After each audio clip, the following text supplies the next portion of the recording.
Salary hike ఇవ్వలేదు, నేను గొడవ పడిపోవాలా? నాకు శాలరీ హైక్ ఇస్తావా, నేను రిజైన్ పెట్టేనా? ఇలా గొడవ పడిపోవాలా?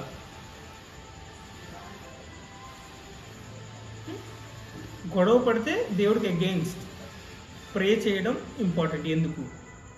So the purpose of prayer for authorities. ఎందుకు ప్రే చేయాలి అథారిటీస్ కోసం? గోల్ ఏంటి ఇప్పుడు? ఎవాంజలిజం అండ్ సాల్వేషన్, రక్షణ, ఆత్మల రక్షణ, సువార్త ప్రకటన. నేను చెప్పాను కదా ఇప్పుడు life style evangelism. Life style evangelism అంటే మనం వాక్యం చెప్పడం ద్వారానే కాదు, మన ప్రవర్తనే సువార్త అవుతుంది. లైఫ్ స్టైల్ డిసైపుల్షిప్, మన లైఫ్ స్టైల్ ద్వారా కూడా మనం యేసు ప్రభుకు శిష్యులుగా బ్రతకాలి. మన లైఫ్ స్టైల్ ద్వారా కూడా సువార్త ప్రకటించాలి. అంటే యేసు ప్రభువే కార్పొరేట్ కల్చర్లో ఉంటే ఎలా ప్రవర్తిస్తారు అన్నట్టుగా మన ప్రవర్తన ఉండాలి.